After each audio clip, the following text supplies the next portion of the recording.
الصبح بدا من طلعتی. تو میرے پاس کلپ آتے رہتے ہیں نا, تو وہ میں آج اپنے بھانجے سے ذکر کر رہا تھا, ہم لوگ آ رہے تھے اکٹھے, تو میں نے کہا یار یہ موٹیویشن اسپیکر سب کی بات نہیں کر رہا بھائی, کوئی ایسا نہ ہو کسی اسپیکر کے ساتھ میرا کلپ چلا دیں کہ دیکھو اس کی بات کر رہے ہیں, ایسا کوئی نہیں ہے. اور میں نے بتایا بہت سے اچھا کام بھی کر رہے ہیں, لیکن اتنی بڑی بڑی باتیں کر رہے ہوتے ہیں نا بعض لوگ, ان میں چھوٹی بات تو ہے ہی نہیں ان کے پاس, چھوٹی موٹی تو بات.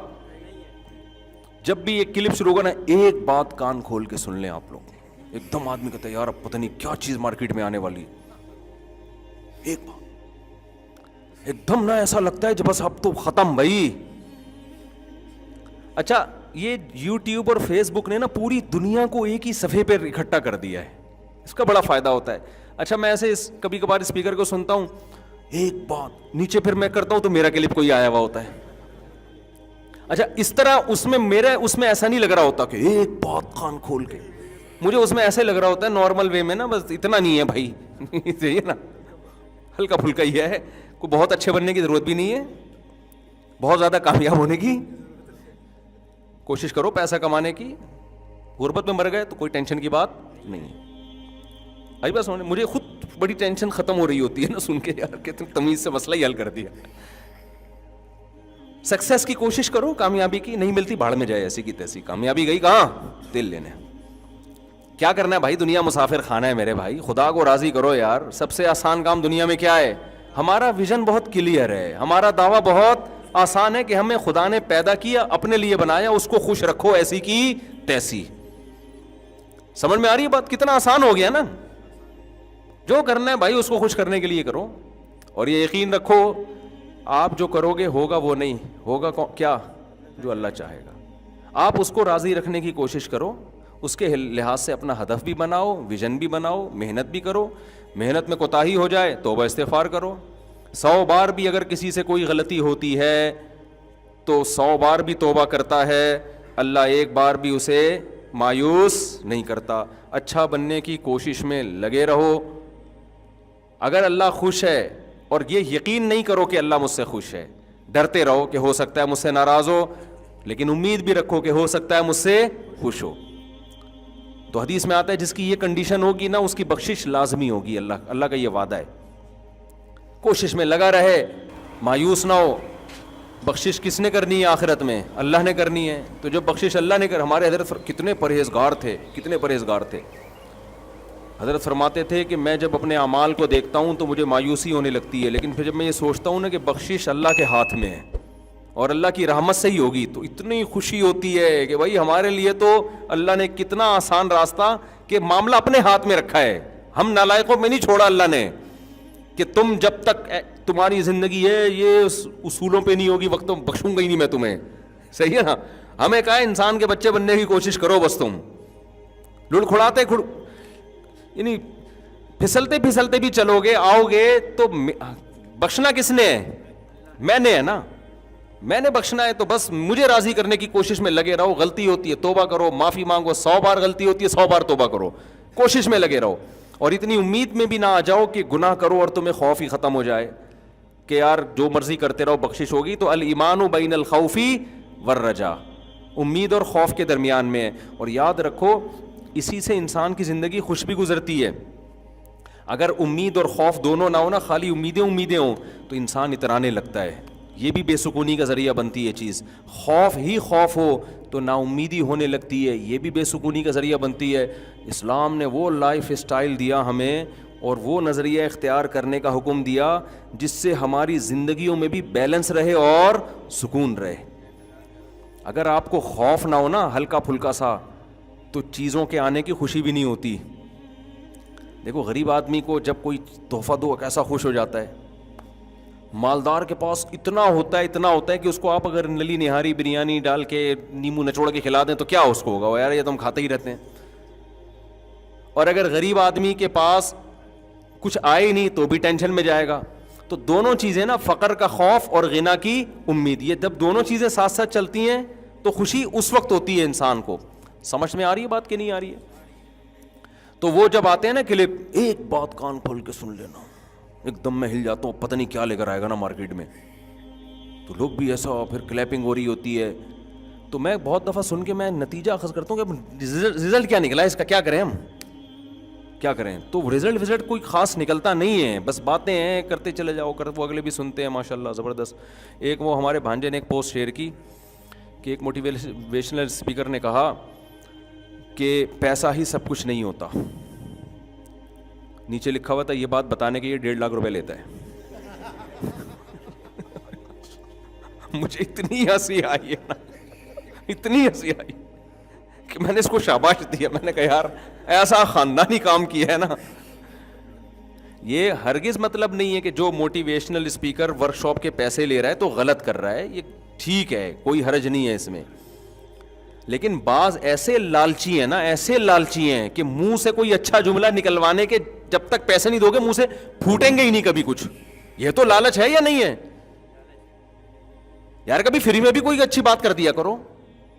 ہمارے ایک دوست ہیں سلیمان احمد, اللہ ان کی عمر میں برکت دے, وہ بھی موٹیویشنل اسپیکر ہیں, ورک شاپ کرواتے ہیں, دبا کے پیسے لیتے ہیں, بہت ساری جگہوں پہ فری میں کرا رہے ہوتے ہیں کہ یار ان غریبوں کے پاس, بیچاروں کے پاس پیسے کہاں سے آئے. تو اچھا انسان صرف انہیں کو تو نہیں بنانا ہے نا, دوسروں کو بھی. انہوں نے ایک دینی ادارے کو ورک شاپ کروائی, 30 لاکھ روپے اس میں خرچ کیا اپنی جیب سے. سمجھ رہے کتنا روپے خرچ کیا کہ یہ مدرسے کے طلبہ, ان بیچاروں کے پاس پیسے نہیں ہیں, تو کچھ اور ہیں بھی مذہبی اسکالر ہیں, وہ تو پڑھے ہوئے بھی ہیں, نفسیات بھی پڑھے ہوئے ہیں. تو انہوں نے کرائی کو اپنی جیب سے کیا خرچ کیا, 30 لاکھ روپے. ان کے کھانا, ان کے ہوٹل کا انتظام, کہ بھائی یہ ان کو تو جب آپ قربانی دیتے ہو نا میرے بھائی, پیسے کی خرچ کرتے ہو لوگوں کے اوپر, تو پھر لوگوں کو یقین آتا ہے کہ یہ بندہ کیا ہے, خیر خواہ. مالداروں سے لے رہے ہیں, اس لیے لے رہے ہیں کہ بھائی ان کو فری میں بات, اول تو خود بھی تو انسان نے گزارا کرنا ہے نا. اگر فری پھوکٹ میں کرے گا تو بیوی بچوں کو کہاں سے پالے گا؟ تو پیسہ کمانا بری بات نہیں ہے, ڈاکٹر بھی لیں پیسے بھائی, موٹیویشنل اسپیکر بھی لیں, فری پھوکٹ میں کام نہ کریں, لیکن پیسہ ہی کو سب کچھ نہ بتائیں. ایسا نہ ہو کہ یہ بتانے کے لیے بھی آپ کو 1.5 لاکھ دینا پڑے کہ پیسہ کچھ نہیں ہوتا. تو بڑا اچھی پوسٹ کسی نے چلائی تھی, پھر لوگ اپنے اپنی جس سے ٹرک نکالنی ہوتی ہے اس کی تصویریں لگا کے وہ چلا رہے ہوتے ہیں, یہ غلط ہے. تو جس کو جس سے دشمنی ہوتی ہے اس کی تصویر پیچھے لگا دیتا ہے. لیکن بعض دفعہ یہ صحیح بات کی ہے کہ پیسہ ہی سب کچھ نہیں ہوتا, اور یہ بات بتانے کے میں کم از کم 1.5 لاکھ روپے لیتا ہوں. اس بارے میں آپ دیکھو, علماء کو لوگ مولویوں کو برا بھلا کہتے ہیں, لیکن حقیقت میں آپ کو میں بتاؤں کہ جتنا مولوی فری میں انسانیت کی خدمت کرتا ہے نا, اتنا آج بھی دنیا میں کوئی نہیں کر رہا. لوگوں کو چند مولوی نظر آتے ہیں جو بڑی بڑی گاڑیوں میں گھوم رہے ہیں. اگر یہ مولوی اپنی اسپیچز کے پیسے لینا شروع کر دیں نا, تو یہ اپنے پرسنل جہازوں میں گھومنا شروع کر دیں گے. سمجھ میں آ رہی ہے بات؟ پرسنل جہازوں میں. تبلیغی جماعت دیکھو پوری دنیا میں جا رہی ہے اپنا پیسہ خرچ کر کے. ہمارے جو بیانات ہوتے ہیں نا پیرس میں, جرمنی میں, ابھی ایک ہفتے میں میرے 3 دن, کل میرا ایک بیان ہوا ہے 2.25 گھنٹے کا. میں تعریف کے طور پہ نہیں کہہ رہا, میں اس لیے کہہ رہا ہوں کہ لوگ مولویوں پہ بڑا طنز کرتے ہیں کہ ابے یہ پیسہ کمانے کی مشینیں, ابے یہ پیسہ. 2.25 گھنٹے کا بیان ہوا ہے, اور یہ تو ہوتے رہتے ہیں. تو اللہ کا شکر ہے ہمارے کسی بیان کا کوئی پیسہ کبھی بھی نہیں ہے, کبھی بھی نہیں لیا ہم نے. بعض لوگ کہتے ہیں اصل میں عزت ہو رہی ہے نا اس لیے پیسہ نہیں مل رہا, تو لوگ سن تو رہے ہیں بات کو. تو یہ جو بیانات کا شوق ہے نا, یہ کوئی بھی چیز جب انسان کو شوق ہوتا ہے نا, وہ چند دفعہ میں ہوتا ہے, اس کے بعد وہ شوق کیا ہو جاتا ہے, ختم. جب شہرت مل جاتی ہے, تھوڑی بہت عزت مل جاتی ہے, تو آدمی کہتا ہے ہو گیا نا اب کیا کریں. تو میں اپنی بات نہیں, ہم سے جو بڑے علماء ہیں وہ تو اور محنت کر رہے ہیں. تو یہ آپ کو صرف مولانا, اور یہ زیادہ تر انڈیا پاکستان میں تو بہت ہی زیادہ ہے, ان کی قربانیاں بہت زیادہ ہیں. یہاں قاریوں کو دیکھ لو, 8-8 10-10 گھنٹے جو مدرسوں میں جن تنخواہوں میں پڑھا رہے ہیں نا, وہ تنخواہ آپ کسی مزدور کو دے کے دکھا دو کہ تو یہاں بیٹھ جا, اس تنخواہ پہ مزدور نہیں کام کرے گا, اور قاری بیچارہ مدرسے میں محنت کر رہا ہوتا ہے. امام لوگوں کو لوگ کہتے ہیں تنخواہ لے کے پڑھاتے ہیں, وہ تنخواہ تو اپنے بچے کو دے اور بٹھا ذرا تو تنخواہ اماموں کو مل رہی ہیں. آپ کہتے ہو 5 نمازیں تو پڑھانی ہے, 5 نمازیں تو پڑھانی ہے, لیکن فجر سے لے کے عشاء تک وہ کیا ہوتا ہے, باؤنڈ ہوتا ہے. تو یہ مولویوں کا ایک ایسا پازیٹو چہرہ ہے, لیکن افسوس اس وقت ہوتا ہے وہاں بھی جب نیچے لوگوں نے کمنٹس کیے ہوتے ہیں ابے یہ مولوی نوٹ چھاپ رہے ہیں, ابے یہ مولوی یہ کر رہے ہیں, ابے یہ مولوی یہ کر رہے ہیں, آپ ذرا اس کو کمپیئر کرو نا. میں کراچی یونیورسٹی میں کہیں اپوائنٹمنٹ کی بات چل رہی تھی, تو مجھے بھی کئی سال پرانی بات ہے, مجھے بھی بلایا انہوں نے, تو ویسے انٹرویو چل رہا تھا. انہوں نے کہا جب آپ کا یہاں سیٹ اپ ہو جائے گا تو پھر لیکچر کے 1 گھنٹے کے اتنے پیسے ملیں گے. میں حیران ہو گیا, ابے 1 گھنٹے کے اتنے پیسے ملیں گے یار اڑی. تو میں نے کہا اتنے ملتے ہیں یہاں لوگوں کو؟ انہوں نے کہا بھائی 1 گھنٹے کے لیکچر کے اتنے پیسے ہیں. میں نے کہا بڑے مزے ہیں یار, ہم تو 2-2 3-4 گھنٹوں کے لیکچر دے رہے ہیں فری میں. تو یہ کیا ہے بھائی حساب کتاب؟ تو لیکن ہمیں شروع سے یہ بتایا گیا مدرسے میں, بھائی دین کی خدمت آپ نے کرنی ہے کس کے لیے؟ اللہ کے لیے. رزق کون دے گا؟ تو اللہ دے ہی آ رہا ہے, الحمدللہ دے ہی آ رہا ہے. پھر رزق کے اسباب اور وسائل بڑھتے چلے جاتے ہیں. تو یہ بہت بڑا, ہاں میں مانتا ہوں کچھ مولوی غلط ہیں, کچھ غلط ہیں, تو کچھ تو ہر فیلڈ میں غلط ہوتے ہیں بھائی. کچھ ایسے ہیں ان کے خلاف میں ہمیشہ بولتا ہوں. مسجد بنا لی, دبا کے چندہ اکٹھا کرنا شروع کیا مسجد کے نام پہ, اس کا کوئی حساب نہیں ہے کہاں جا رہا ہے, لاکھوں لاکھوں روپے کھا رہے ہیں. وہ اصل میں مولوی ہوتے ہی نہیں ہیں, وہ چور ظالم قسم کے اچکے قسم کے لوگ ہوتے ہیں. گیٹ اپ کیا بنا لیتے ہیں وہ مولوی والا. پاکستان میں کسی کے ساتھ بھی مولانا لگا دو, کسی کے ساتھ بھی مفتی لگا دو. ایک صاحب کہنے لگے وہ فلاں مفتی صاحب نے یہ حرکت کی ہے, دیکھو مفتی ایسے ہوتے ہیں. میں نے کہا آپ کو یہ کس نے کہا کہ وہ بندہ مفتی ہے بھی کہ نہیں ہے؟ تو انہوں نے کہا آپ بھی تو ان کو مفتی کہہ رہے تھے. میں نے کہا وہ پبلک کہہ رہی ہے تو ہمارے منہ پہ بھی اب نام ہی کا حصہ بن گیا مفتی فلاں صاحب. تو پاکستان میں کسی کے ساتھ بھی مفتی کا لفظ تھوپ دو, کسی کے ساتھ بھی اسکالر کا لفظ تھوپ دو, کسی کو بھی ڈاکٹر کہہ دو, سب مارکیٹ میں ہول سیل کے حساب سے چل رہا ہے. تو کچھ ہوتے ہی نہیں, اور پھر بھی اگر کوئی ہوتے بھی ہیں تو 100% تھوڑی دنیا میں کوئی. اسی طرح بعض مدرسے کے, سب کی بات نہیں کر رہا بھائی کہیں بدگمان نہ ہو, بعض مدرسے کے محتمم کیا کرتے ہیں, بندہ اٹھتا ہے وہ کہتا ہے یار نوٹ چھاپنا ہے میں نے, تو کیسے چھاپوں؟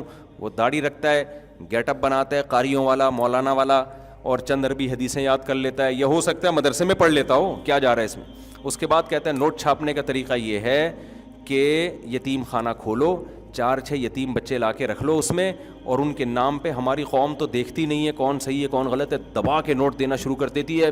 پھر وہ مدرسے کے محتمم صاحب کے پاس اس چندے کے پیسوں سے لینڈ کروزر آتی ہے, پھر وہ ان کے گاؤں میں پراپرٹی بننا شروع ہو جاتی ہے, اور یتیم بچے بھی کچھ کھا رہے ہوتے ہیں. لوگ دیکھتے ہیں کتنے نیک مدرسے کے محتمم ہیں, ماشاءاللہ بچوں کا کتنا خیال. او بھائی جتنا کھلا رہا ہے نا اس سے زیادہ یہ کمبخت کھا رہا ہے.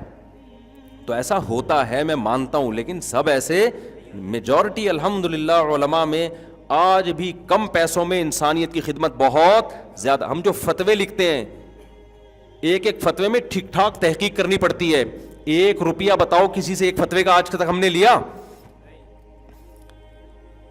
یا ہمارا جو دفتر ہے نا, ادھر بہت سارے مسائل آتے ہیں, لوگوں کی ڈاک آتی ہے, اس میں بڑی تحقیقات کرنی پڑتی ہیں, ریفرنسز ڈھونڈنے پڑتے ہیں, اس کے بعد جواب لکھتے ہیں, لمبے لمبے جواب ہوتے ہیں, ان کو کمپوز کیا جاتا ہے, پھر جواب دیا جاتا ہے. آپ کسی سرکاری ادارے میں جاؤ یا کہیں اور جاؤ, آپ بولو کہ مجھے یہ ریسرچ کرنی ہے, تحقیق کرنی ہے, اس کا جواب چاہیے, وہ کہے گا تو میرا کیا لگتا ہے بھائی.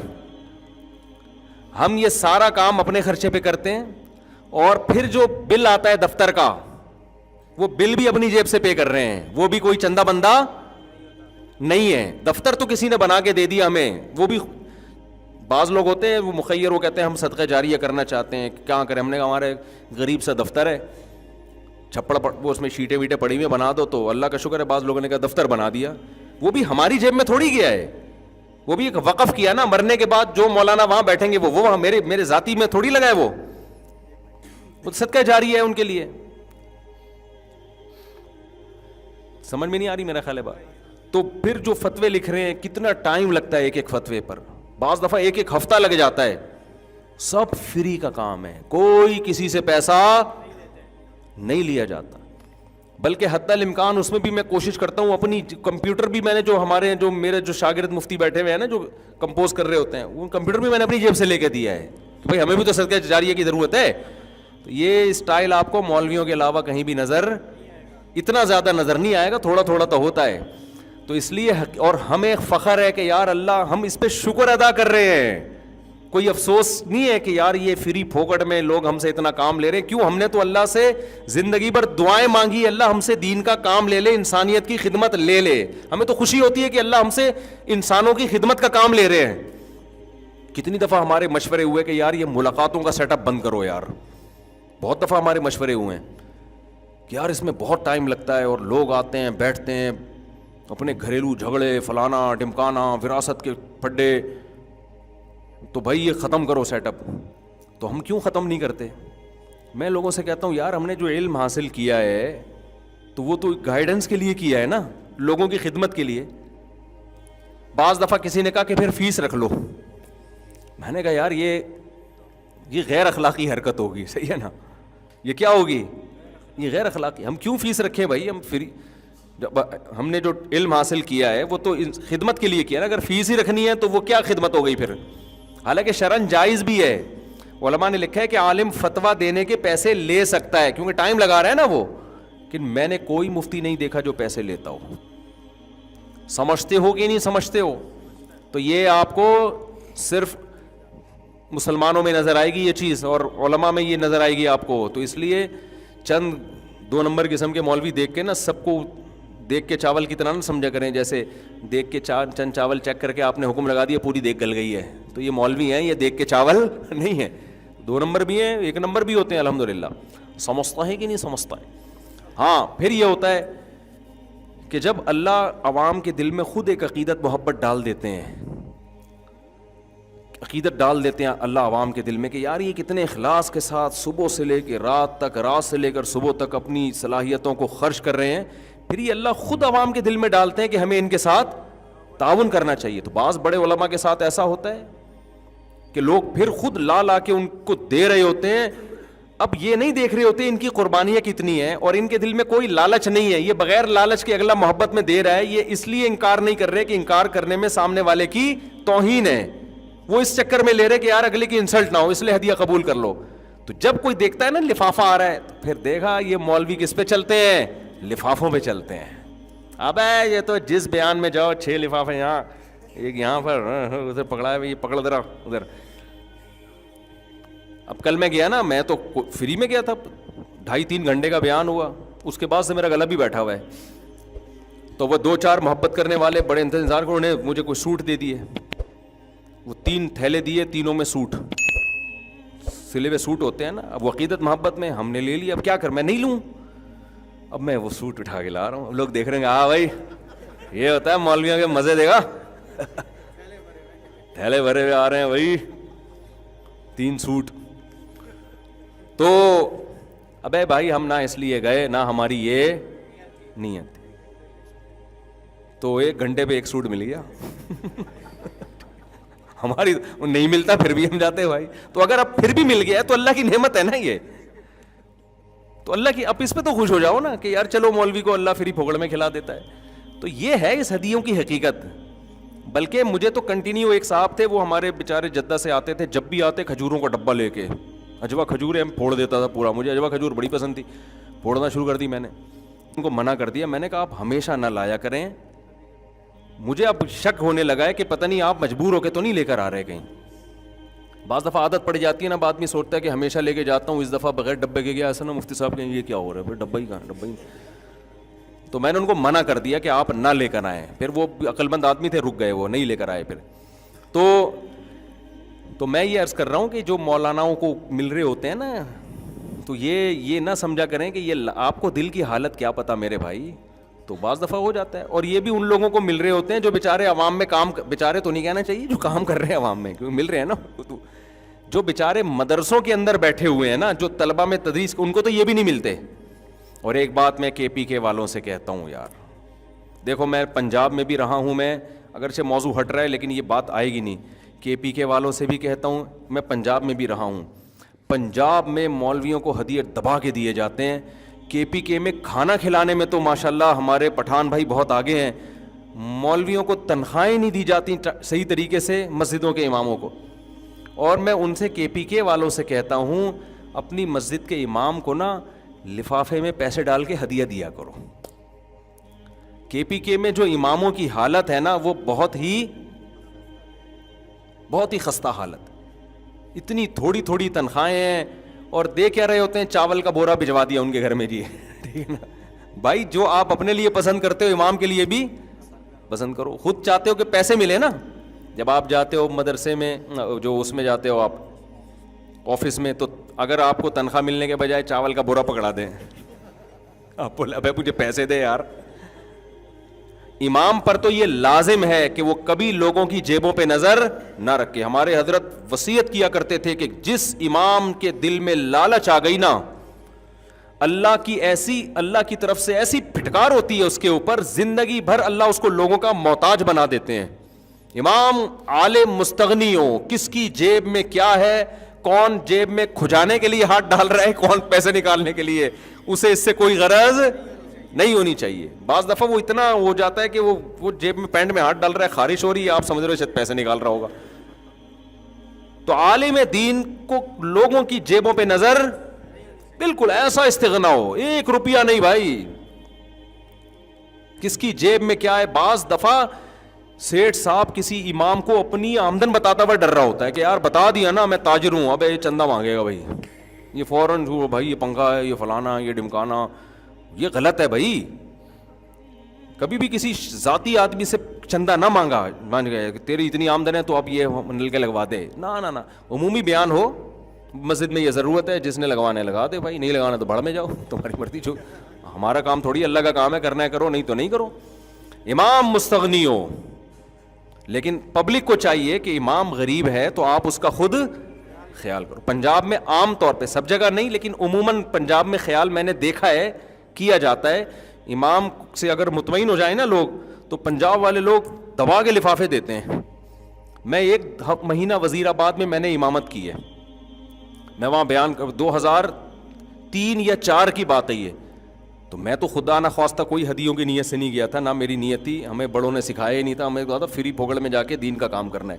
تو میں 1 مہینہ گیا اپنی فیملی کے ساتھ, میں گھر میں رہا, تو میں نے وہاں بیانات شروع کیے. صبح بیان, شام تراویح, رمضان تھا تراویح کے بعد بیان, فجر کے بعد, ظہر کے بعد مسائل. 1 مہینہ میں نے جو میں نچڑ سکتا تھا نچڑ گیا. اس کے علاوہ الگ سے بیانات, پھر ادھر بیان کے لیے, ادھر بیان کے لیے.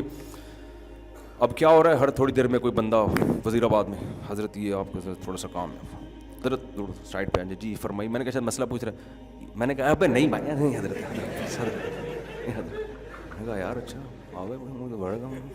زبردست یار, گننا بھائی یہ کیا ہے. دوبارہ ہم نے شروع کیا. الحمدللہ اپنے دل کا خیال کرتے تھے کہ لالچ پیدا نہ ہو, بس اللہ کی طرف سے اب اتنے اخلاص سے دے رہے ہیں. پھر ہم بیٹھ گئے جی, ہم نے بیان کیا, تو پھر کوئی سیٹھ صاحب آئے, حضرت وہ آپ سے ذرا کام ہے. 1 مہینہ میں رہا ہوں, سحری افطاری, اب گھر میں سحری بنانے نہیں دی ان لوگوں نے, 1 دن سحری نہیں بنانے دی. کبھی کوئی اٹھ کے آ رہا ہے وہ دودھ لے کر آ رہا ہے, کبھی کوئی دہی لے کر آ رہا ہے, یہ سحری پائے لے کر آ رہا ہے, افطاری میں چیزیں. ابے میں نے کہا یار کیا ماشاءاللہ یہ پنجاب کے لوگ مولوی, تبھی تو اتنے ماشاءاللہ مولانا بھی وہاں کے. میں ایک باریک سا تھا بالکل, وہاں جتنے میں نے مولانا دیکھے نا ماشاءاللہ زبردست قسم کے. اور ایسے مولانا, میرا ایک جگہ بیان ہوا کہ مفتی طارق مسعود صاحب کراچی کے مولانا آ رہے ہیں, اس وقت ظاہر ہے یہ ویڈیو وغیرہ نہیں ہوتی تھی, خطیب آ رہے ہیں بیان کے لیے. میں گیا تو لوگ تلاش کر رہے ہیں وہ خطیب کہاں ہے بھائی. میں نے کہا میں ہوں, کہہ رہے ہیں یہ ہے ہی نہیں بھائی, ایسا تھوڑی ہوتا ہے خطیب, اتنا پتلا اتنا باریک. اب تو میں پھر بھی وزنی ہو گیا تھوڑا سا, اس وقت میں بالکل باریک سا. تو کہہ رہے ہیں یہ کہاں سے ہو گئے, یہ کون سا ہے. میں نے کہا بھائی ہم کراچی میں اسی ٹائپ کی, یہ جو تم لوگ کو پائے اور یہ بریانیاں پھڑوائی جا رہی ہیں نا, یہ پنجاب میں پھڑوائے, کراچی میں ایسا کوئی سیٹ اپ نہیں ہے. عزت دیتے ہیں کراچی میں بھی الحمدللہ, لیکن وہ پنجاب کا تو ایک الگ ہی حساب کتاب ہے. وہ صبح جناب سحری آ رہی ہے, پھر افطاری آ رہی ہے, پھر یہ آ رہا ہے, بھائی بس کرو, پھر لفافے الگ آ رہے ہیں. تو میں جب آیا تو میری جیبیں کیا ہیں بھری ہوئی. ہم نے کہا بہت مزے ہو گئے بھائی. پھر انہوں نے مجھے روکا کہ حضرت یہاں اب آپ امامت کرو گے. پھر وہ روزانہ آپ بیٹھتے تھے, اب آپ کو جو ہے نا, بڑے خوش تھے میرے بیانات سے وہ. انہوں نے کہا اب جو ہے نا آپ یہاں یہ گھر بھی آپ کو دیں گے, حج بھی آپ کو کرائیں گے, اور تنخواہ بھی, وظیفہ بھی اچھا ملے گا. آپ نے اب کراچی جا رہے ہو, ماں باپ سے ملو اور واپس آ جاؤ. میں نے کہا یہ نہیں ہو سکتا. حالانکہ مجھے پتا تھا کراچی میں یہ ابھی تک میں تھوڑا سا ہی فرق آیا ہے مجھے پتا تھا کراچی میں یہ مزے نہیں ہیں. میں نے کہا نہیں. تو میں نے کہا بھائی میں جامعۃ الرشید کا آدمی ہوں, میرے بڑے شیخ ہیں, ان سے پرمیشن لے لو. ہم نے اپنے آپ کو ان کے حوالے کیا ہوا ہے, وہ جہاں تشکیل کریں گے ہم وہاں جائیں گے. تو ہمیں اس سے کوئی غرض نہیں ہے کہ آپ ہدیہ دے رہے ہیں, کہ آپ کی محبت ہے, یہ ہم دل و جان سے, آپ نے اتنا ہمارا خیال کیا تو بڑی محبت ہے. لیکن یہ کہ اگر وہ یہ بہتر سمجھیں گے کہ میرا یہاں رہنا ضروری ہے تو آپ نکالنے کی بھی کوشش کرو گے نا, ہم یہاں سے نہیں جائیں گے. اور اگر وہ یہ سمجھیں گے میرا واپس جانا ان کی نظر میں بھائی دین کی خدمت کے لیے زیادہ بہتر ہے, تو آپ میرے پاؤں میں زنجیریں ڈال دو, آپ کروڑوں روپے میرے قدموں میں لا کے رکھ لو, آپ بولو حج کیا ہر سال حج کرائیں گے, میں یہاں نہیں ٹھہروں گا. تو ان کو اندازہ ہو گیا کہ بھائی اس کی گوٹ اس کے ہاتھ میں نہیں ہے, یعنی یہ جو ہے نا ان کے بڑوں سے پوچھنا پڑے گا. تو بڑوں نے اجازت نہیں دی کہ نہیں آپ کو آنا پڑے گا, آپ کراچی واپس آ جاؤ. تو میں واپس آ گیا. اس کے بعد دوبارہ جو تھوڑا بہت بڑا تھا کراچی کے ماحول میں وہیں ویسے ہی آ گیا دوبارہ. یہ تو میں اپنی ذمہ داری پہ موٹا ہوا ہوں, جو تھوڑا بہت ہوا ہوں میں اپنے خرچے پہ. لیکن مجھے ایک اندازہ ہو گیا یار پنجاب والے مولاناؤں کو ماشاء اللہ کھلاتے ہیں. تو کے پی کے میں بھی سخاوت ہے, یہ نہیں ہے کہ سخاوت نہیں ہے, لیکن کچھ چیزیں ایسی ہوتی ہیں جو توجہ دلانی پڑتی ہے. کھلاتے کے پی کے والے بھی بہت ہیں ماشاء اللہ, لیکن اماموں کی پیسوں سے مدد جتنا پنجاب میں رواج ہے وہ رواج نہیں ہے. اچھا یہ کہہ رہے ہیں کہاں؟ ایبٹ آباد میں. تو پشاور وغیرہ کی, مردان, پشاور, ان شہروں کی بات کر رہا ہوں نا. ایبٹ آباد تو پنجاب ٹائپ کا ہی لک ہے نا اس کا. تو کے پی کے میں کئی عرصے سے سوچ رہا تھا کے پی کے والوں کو بولوں گا آپ لوگ سخاوت تو بھائی کے پی کے میں بہت ہے, اس میں تو کوئی دو رائے نہیں ہو سکتی. وہاں سے تو بغیر کھائے بھاگنا بہت مشکل ہے صحیح ہے. ایک دفعہ تو ہم اتنا کھلایا ہمارے پٹھان بھائیوں نے, میں تو بہت محدود کھاتا ہوں.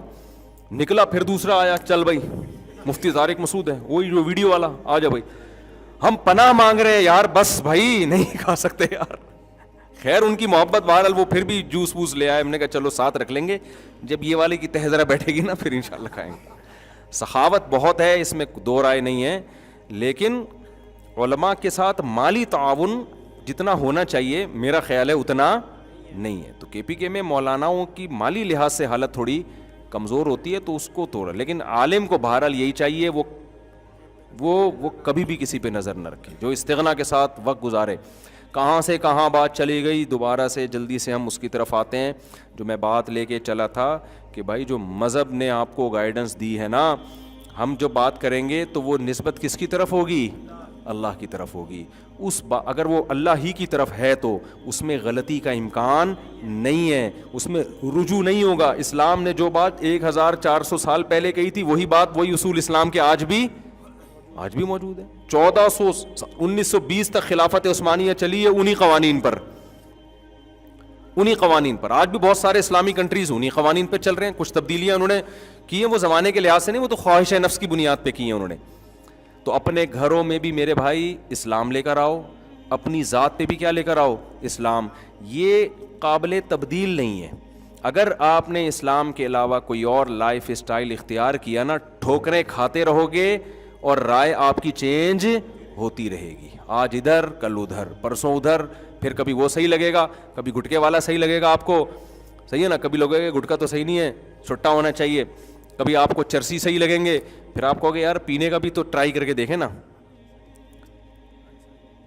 پھر کبھی آپ کہو گے یار فلمیں دیکھنی چاہیے, کبھی نہیں دیکھنی چاہیے, کبھی یہ ہونا چاہیے, کبھی وہ ہونا چاہیے, گرل فرینڈ ہونی چاہیے, نہیں ہونی چاہیے, ابا اماں کے ساتھ کیسا سلوک کرنا چاہیے, ہونا چاہیے یا نہیں ہونا چاہیے. اور بھائی یہ بحث کو ختم کر دو, جو اللہ رسول نے کہا وہ ہوگا, جو کہا کہ نہیں کرو وہ نہیں ہوگا, ختم. اللہ اس کے رسول نے ہر قسم کے نشے کو حرام قرار دے دیا. کیا خیال ہے, اب نہ چرس ہوگی, نہ ہیروئن ہوگی, نہ گٹکا ہوگا. کیوں گٹکا کیوں نہیں ہوگا؟ اس لیے کہ نقصان دہ چیز ہے بھائی. لا تہلکوا انفسکم, ہم اپنی باڈی کے مالک نہیں ہیں. اللہ نے کہا اپنی جان کو تم ہلاک نہیں کر سکتے. یہاں تک فقہاء نے لکھا ہے کہ جو نوالا آپ نے کھانا کھایا نا, پیٹ بھر گیا, الدر المختار فقہ کی بڑی زبردست کتاب ہے. کل ایک صاحب مجھے کھانے پہ ملے, کہنے لگے کہ یہ فقہ کے حوالے نہ دیا کریں آپ, قرآن حدیث کی بات کیا کریں. میں نے کہا اس کا مطلب فقہ جو ہے نا وہ تورات اور انجیل سے اخذ کیا گیا ہے. کیسا دماغ بن رہا ہے یار لوگوں کا. میں نے کہا فقہ میں جو لکھا ہوتا ہے وہ قرآن حدیث ہی سے لکھا ہے. ہاں کوئی بات اگر کسی انسان نے غلطی سے غلط لکھ دی ہو تو وہ پھر ہم اس کی کریکشن کر دیتے ہیں, بھائی یہ ٹھیک نہیں ہے, غلطی تو ہر ایک سے ہو سکتی ہے. تو حضرات فقہا نے لکھا ہے, الدر المختار بڑی مشہور کتاب ہے, کہ جو نوالا آپ نے جب کھانا کھا لیا نا, آپ کو تسلی ہو گئی, اب آپ کو پتہ ہے یہ والا جو میں نوالا لے رہا ہوں نا, یہ میری صحت برباد کرنے کے علاوہ کوئی اور کام نہیں کرے گا, اب اس سے کیا ہوگی, تو وہ نوالا آپ کے لیے جائز نہیں ہے. ٹھیک ہے, کچھ نوالے ایسے ہوتے ہیں ٹرائی کرتا ہے انسان, وہ اس کو اس میں داخل نہیں کریں گے ہم, لیکن ایک حد تو ایسی آئے گی نا. ہم تو ٹرائل بیسس پہ کھا رہے ہوتے ہیں نا, کہ یہ پیٹ تو بھر گیا, جتنی ضرورت تھی ہو گئی پوری, یہ والا نوالا شاید میں بھی اس کی ضرورت ہو, نہیں تو ہو سکتا ہے نہیں بھی ہو, لیکن کہیں سے میدا کھانچا وانچے میں ڈال ہی دے گا اس کو, تو چلو ایک ٹرائی کر لیا. پھر آدمی کہتا ہے اب یہ والا بھی ہو سکتا ہے, تو ایک ٹائم ایسا آئے گا آپ کو یقین ہوگا کہ یہ والا اب نوالا ایسا ہے کہ جتنے کھانچے تھے بھر گئے, اب یہ نقصان پہنچانے کے علاوہ کوئی کام نہیں کرے گا. تو فقہا نے کیا لکھا کہ یہ نوالا آپ کے لیے جائز نہیں ہے. کیوں بھائی, قرآن کہہ رہا ہے اپنے آپ کو خود ہلاکت کے گڑھے میں مت ڈالو. تو آپ تو بھوڑ رہے ہو یار, برباد کر رہے ہو اپنے آپ کو, اپنی قبر خود کھود رہے ہو آپ بیٹھ کے.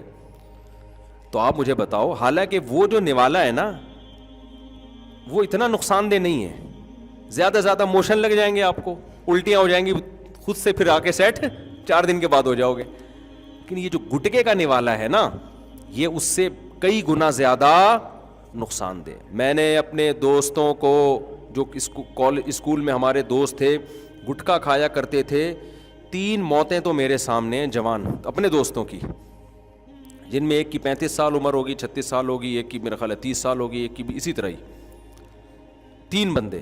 اور ایک تو ایسے تھے جو کچھ عرصہ پہلے ملنے کے لیے آئے اور کہنے لگے گٹکے کی وجہ سے نا میرا یہ آپریشن ہو چکا ہے, اب ٹھیک ہو گیا ہوں, دعا کریں. تھوڑے دن میں اطلاع ان کا بھی انتقال ہو گیا. وہ آپریشن, کینسر کا آپریشن اتنے آرام سے تھوڑی ہوتا ہے, وہ کہیں سے بھی زخم رہ جائے دوبارہ ہو جاتا ہے. تو آپ دیکھو کیسے کھائے جا رہے ہیں. اگر آپ مذہب کو فالو کرو گے تو اب یہ سوچنے کا آپ کے پاس آپشن ہی کیا ہو گیا, ختم. اللہ کا شکر ہے ہم کیوں نہیں کھاتے گٹکا, ہم کیوں نہیں پیتے جو وہ والی جو چیزیں جو وہ لوگ پیتے ہیں بھائی, اس لیے کہ اب میں بحث میں ہی نہیں پڑتا نا, ہمیں بحث کی ضرورت ہی نہیں ہے. ایک عام آدمی شراب پی رہا ہے, وہ سوچے گا کہ پینا چاہیے کہ نہیں پینا چاہیے. اس کو کچھ کہیں گے بھائی نہیں پینا چاہیے, ڈاکٹر کہیں گے اس کا نقصان ہوتا ہے, کچھ ڈاکٹر کہیں گے اتنا نہیں ہوتا جتنا بنایا ہوا ہے. گورے بھی تو پیتے ہیں نا, 80 سال تک زندہ رہتے ہیں. تو جب آپ کنفیوژن میں آتے ہو نا, تو آپ کے لیے ایک برائی سے بچنا بہت مشکل. اسلام نے آپ کے لیے دروازہ بند کر دیا بھائی, شراب کا ایک قطرہ, حالانکہ وہ نقصان, ساری دنیا کے ڈاکٹروں کا اتفاق ہے کہ 2-4 قطرے پی لینے سے, 2-4 گھونٹ پی لینے سے کیا ہو جائے گا, تھوڑا سا ٹن ہو گے نا, وہ بھی شروع میں ہوگے, جب عادی ہو جاؤ گے تو ٹن ہونا بھی چھوڑ دو گے آپ. تو پوری دنیا کا ڈاکٹروں کا اتفاق ہے کہ 2-4 قطروں سے, 2-4 گھونٹ سے کچھ نہیں ہوتا. لیکن اسلام نے ایک قطرے پر بھی آپ پر کیا لگا دی, پابندی. اب اگر آپ مذہب کو فالو کرو گے, یار اس کنفیوژن سے ہمیشہ کے لیے مذہب نے ہمیں نکال دیا. اس کو تو یہ تو کپڑوں پہ لگ جائے تو کپڑا دھونا پڑتا ہے, پینا تو بہت دور کی بات. تو کنفیوژن دور کر دی کہ نہیں کر دی؟ لوگ اپنے ابا اماں کے بارے میں کنفیوژن میں ہیں, گوروں کی کتابیں پڑھتے ہیں, ہیومن رائٹس اور ماں باپ کا بھی حق ہے اور فلانے کا بھی حق ہے, تو اتنا حق نہیں ہے جتنا لوگوں نے بنا لیا وغیرہ وغیرہ. اسلام نے سیدھی بات کہہ دی, بھائی وہ جیسے بھی ہوں مشرک ہیں, تم پہ زبردستی شرک پر مجبور کر رہے ہیں, بات ان کی نہیں ماننی, فالو قرآن و سنت کو کرنا ہے. ابا اماں کی بات جو شریعت کے خلاف ہو نہیں ماننی. تو ان کے ساتھ سلوک کیسے کرنا ہے, اچھا سلوک کرنا ہے. بس کیا کرنا ہے بھائی, کنفیوژن ختم ہو گئی نا. ابا ظالم ہے, اماں یہ کرتی ہے, ابا وہ کرتے ہیں, بھائی جو مرضی کرتے ہیں, تمہیں تو جنا ہے نا. اللہ میاں نے اچھے ابا کا بارے میں تھوڑی کہا کہ اچھا سلوک کرنا ہے, اللہ میاں نے تو کافر باپ کے بارے میں کہہ دیا جس سے برا اللہ کی نظر میں کوئی ہے ہی نہیں. کنفیوژن ختم ہو گئی یا نہیں ہو گئی؟ ابھی ایک صاحب بیان میں کہہ رہے تھے کہ ابو جہل کی بیوی جو ہے وہ بھی تو ماں ہے, اس کے قدموں میں کہاں سے جنت. بھائی ابو جہل کی یا ابو لہب کی بیوی کافر ہے, اس کے قدموں میں اس کے لیے جنت نہیں ہے, اس کی اولاد کے لیے بہرحال جنت ہے. چاہے کسی کی ماں ابو جہل کی بیوی کیوں نہ ہو. تو بچوں کے لیے قرآن کا حکم یہی ہے کہ اس نے اپنی ماں کے ساتھ اچھا سلوک کر رہا ہے, چاہے وہ جائے جہنم میں, وہ اس کا ہیڈک ہے, وہ اللہ جانے وہ جانے. ابراہیم علیہ السلام کا نہیں قرآن نے واقعہ بیان کر دیا, کافر باپ ہیں, بت بناتے ہیں, بت بیچتے ہیں, اور اولاد کو دھمکیاں دے رہے ہیں کہ اگر تو نے بت پرستی اختیار نہیں کی یا تبلیغ کرنا بند نہیں کی, میں تجھے پتھروں سے مار کے ہلاک کر دوں گا. لیکن کیا کہہ رہے ہیں, سلام علیک, کیا کہہ رہے ہیں, آپ پر سلامتی ہو. ساستغفر لک ربی, میں آپ کے لیے اپنے رب سے کیا کروں گا, استغفار. بعد میں اللہ نے پابندی لگا دی استغفار پر, لیکن ابراہیم علیہ السلام کا رسپانس تو یہی گیا, انہو کان بی حفیہ, میرا رب آپ پہ مہربان ہو یا نہ ہو, مجھ پہ ہے بہرحال, تو ہو سکتا ہے میری وجہ سے آپ کو بخش دے. کیسا خوبصورت رپلائی ہے یا نہیں ہے. تو کنفیوژن مذہب نے ختم کی کہ نہیں کی. ہاں ایک اشکال آپ کو ہوگا کہ یار اتنا نیک بن کے ابا کے سامنے ہے بڑا مشکل کام, کیونکہ بعض دفعہ ابا بالکل ہی کنٹرول سے باہر ہوتے ہیں. اب اتنا ہی جھکے رہو گے تو کوٹتے رہیں گے, پیٹتے رہیں گے, دباتے چلے. آج مسئلہ یہی ہے نا کہ جو بچہ شریف ہو, ماں باپ اسی کو دباتے چلے جاتے ہیں, دباتے چلے جاتے ہیں, دباتے چلے جاتے ہیں. تو قرآن نے وہ کنفیوژن دور کر دی. ان تکونوا صالحین فانہ کان للأوابین غفورا, تم نیک بننے کی کوشش کرو, غلطی ہو جائے تو توبہ کر لو, اللہ معاف کر دے گا. یعنی ہم نے یہ تھوڑی کہا کہ بالکل ابراہیم جیسے بن جاؤ, وہ تو اللہ کے خلیل تھے, تم تو کراچی میں رہتے ہو, یہاں تو ڈپریشن کے اور بہت سارے مسائل ہیں. تو کوشش کرو, اللہ نے کوشش کا مکلف بنایا, اس کے خلاف کبھی ہو جائے تو کیا کرو, اللہ سے توبہ استغفار ہے, اللہ غلطی ہو گئی, غصے میں نے منہ سے ابا کے سامنے یہ لفظ نکل گیا, مجھے معاف کر دے, آئندہ میں کنٹرول کرنے کی کوشش کروں گا. دوبارہ ہو جائے دوبارہ توبہ کر لو, 3 دفعہ ہو جائے 3 دفعہ توبہ کرو, کوشش کرو کہ آئندہ نہ ہو. 100 بار ہوتا رہے, 100 بار توبہ کرتے رہو. کنفیوژن ختم ہو گئی کہ نہیں ہو گئی. یہ مذہب کو فالو نہیں کرتے نا, بڑی مشکلات ہیں. پھر آپ کہو گے وہ صحیح ابا کے تو اصلاح حقوق ہونے چاہیے, غلط جب ابا ہی غلط ہے. عقل نہیں آپ کو گائیڈ کرے گی, عقل بیڑا غرق کر دے گی آپ کا. یہ جتنے فلاسفر ہیں نا, یہ کھوپڑی استعمال کر کر کے ابا اماں کو کے حقوق بھی ضائع کر دیے انہوں نے, بہن بھائیوں کے حقوق بھی ضائع کر دیے. اب صلہ رحمی میں عقل کیا کہتی ہے, بھائی جو اچھا سلوک کر رہا ہے اس سے تو کریں گے, جو نہیں کر رہا اس سے ہم نہیں کریں گے. اسلام نے کہہ دیا بھائی کہ قطع رحمی, صلہ رحمی, رشتہ داری جوڑنے کا مطلب نہیں کر رہا نا اچھا, پھر بھی آپ نے اس لیے اچھا کرنا ہے کہ آپ کی بھائی, آپ کا بھائی یا آپ کی بہن ہے. ہاں یہ ضرور ہے کہ اچھا کرنے سے اگر نقصان ہونا شروع ہو جائے, قطع رحمی کا ذریعہ بنے, تو پھر تھوڑا ریزرو ہو جائے, کیونکہ مقصد تو اچھے سلوک کا جوڑنا تھا نا. اب وہ جوڑنے سے مزید ٹوٹ رہا ہے رشتہ, تو شریعت کا مقصد ہی حاصل نہیں ہو رہا نا. بالکل اس کی مثال ایسے جیسے باپ یا ماں اگر بہت زیادہ برا سلوک کر رہے ہوں, بہت ظلم کر رہے ہوں, تو ہم کہتے ہیں بھائی الگ ہو جاؤ. وجہ کیا ہے کہ اب ساتھ رہنے میں بجائے محبت, کیونکہ اسلام چاہتا ہے ماں باپ سے اچھا سلوک کرو, تو یہ جو قریب ہونا ہے یہ اچھے کے بجائے کس کا ذریعہ بن رہا ہے, برے سلوک کا. تو اس سے شریعت کا مقصد حاصل ہونے کے بجائے ضائع ہو رہا ہے. سمجھ میں آ رہی ہے بات. لیکن یہ جو آپ دور ہو رہے ہو یہ بھی اس لیے کہ سلوک کیا ہو آپ کا, اچھا ہو, کیونکہ دور رہ کر آپ کو پتا ہے کہ میں نسبتاً بہتر سلوک کر سکتا ہوں. مقصد پھر بھی اس میں آپ کنفیوز نہیں ہو رہے, سمجھتے ہو, مقصد میں کنفیوز نہیں ہو رہے. بہت سارے اسلام کے احکام, نماز پڑھنی ہے آپ کو, یہ آپشنل نہیں ہے. روزہ رکھنا ہی رکھنا ہے آپ کو رمضان کا, یہ آپشنل نہیں ہے. زکوٰۃ نکالنی ہے, قربانی اگر واجب ہے تو کرنی ہی کرنی ہے, لوگوں سے مسکرا کے بات کرنی ہے, ٹھیک ہے نا. حدیث میں آتا ہے مسکرا کے بات کرنا صدقہ ہے. غصے میں کبھی اونچ نیچ ہو جائے تو استغفار کرنا ہی کرنا ہے. تو یہ بھی لچک بھی رکھی ہے, کیونکہ نیچرل ہے نا, نیچر ہے نا. تو انسان تھوڑی کوئی لوہے کا بنا ہوا ہے بالکل ایک دم سیدھا چلتا رہے گا, آڑے ترچے ہوتے رہو تو دوبارہ لائن پہ. ابے کراچی کی روڈوں پہ سفر جو کرتا ہے اس کو تو یہ مسئلہ بہت اچھی طرح سمجھ میں آتا ہے نا. آپ بتاؤ کراچی میں کوئی ایک مائی کا لال ایسا ہے جس نے ہمیشہ پورا روڈ پہ ہی سفر کیا ہو, کچے میں اتارنا پڑتا ہے آپ کو, کھڈا آ رہا ہے آگے, گٹر آ رہا ہے. ابھی میں نیو کراچی کے راستے سے جا رہا تھا تو وہ ایک اتنا بڑا گٹر کھلا ہوا ہے نا, اس سے ایسی نہریں بہہ رہی ہیں نا گٹر لائنوں کی. نیو کراچی میں دیکھا ہے آپ لوگوں نے آگے جا کے. میں نے اپنے جو میرے گارڈ تھے ان سے میں نے بولا کہ یار یہاں گاڑی روکتے ہیں. ابھی ہم نے سوئٹزرلینڈ کے ولاگ بنائے, پیرس کے بنائے, جرمنی کی آبشاریں, میں نے کہا بہترین ہو جائے گا یار.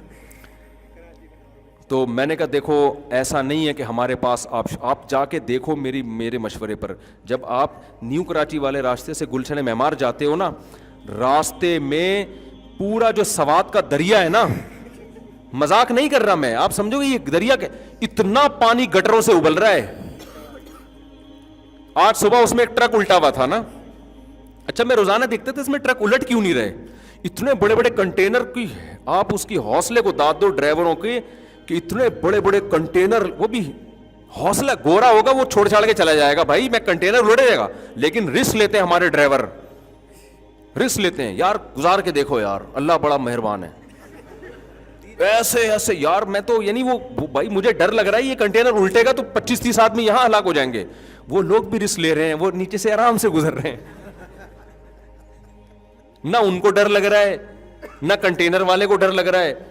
تو میں حیران کہ یار یہ الٹا, آج دیکھا الٹا ہوا ہے ایک, پھنسا ہوا ہے وہاں پہ, آدھا یوں ہوا ہے 45 کے زاویے پہ نا, گرا بھی نہیں ہے اور اللہ نے ایمان کی برکت سے اس کو بچا لیا. ڈرائیور پتہ نہیں کہاں سے اترا ہوگا, دیکھا تھا نا, یہ بھی میرے ساتھ تھا, اس سے پوچھ لیں, یوں ٹرک یوں ہوا ہے. پھر ہم نے کہا اب تو راستہ ہی بند ہو گیا, کم از کم ایک آبشار کے بیچ میں سے ہم گاڑی لے کے جایا کرتے تھے, اب ہم گلیوں میں گھسے ہیں تو گلیوں میں گھس گھس کے آگے جا کے گئے ہیں تو تمبو لگا ہوا ہے, کیونکہ کوئی کسی کو تمیز ہی نہیں ہے, شادی کرنا ہے عقیقہ کرنا ہے, روڈ بلاک کر کے تمبو لگا کے کھڑے ہو جاؤ. ایک طرف ہم پیرس سے ہو کے آ رہے ہیں, وہ خوبصورت مناظر, ٹریفک, تمیز, اپنے کراچی میں آئے تو آبشاروں کے اسٹائل کیا ہو گئے. تو ہم اتنی مشکل سے گاڑی گھما گھما کے گلیوں میں گیا ہوں, وہ تمبو لگایا ہوا ہے آگے, بھائی پتہ نہیں کیا ہو رہا ہے, عقیقہ ہو رہا ہے, کسی کی بہن کی شادی ہو رہی ہے, کسی کی باپ کی شادی ہو رہی ہے, کیا ہو رہا ہے, ابھی کوئی تمیز نہیں ہے یار یہ روڈ پہ تم نے لگا. پھر وہاں سے نکلے, پھر گھما گھما کے اتنی مصیبت سے یوں یوں کر کے کلاس میں 15 یا 20 منٹ میں رکھا لے لیٹ پہنچاؤں گا. تو میں نے یہ سوچا کہ میں نے کہا یار یہاں ایک ولاگ بناتے ہیں ہم, کہ آئیے ہم پہلے, میں اس میں یہ کہوں گا آئیے آپ نے پیرس کی آبشاریں دیکھیں, ابھی تو ویسے دکھائی نہیں ہے, گرمیوں میں جائیں گے تو دکھائیں گے انشاءاللہ, اور سوئٹزرلینڈ میں, اور آئیے ہم آپ کو کراچی خوبصورت آبشار, اور پھر یوں یوں کر دو آپ گٹر کے نا ابل ابل کے, اتنے ابل رہے ہیں نا لائن سے.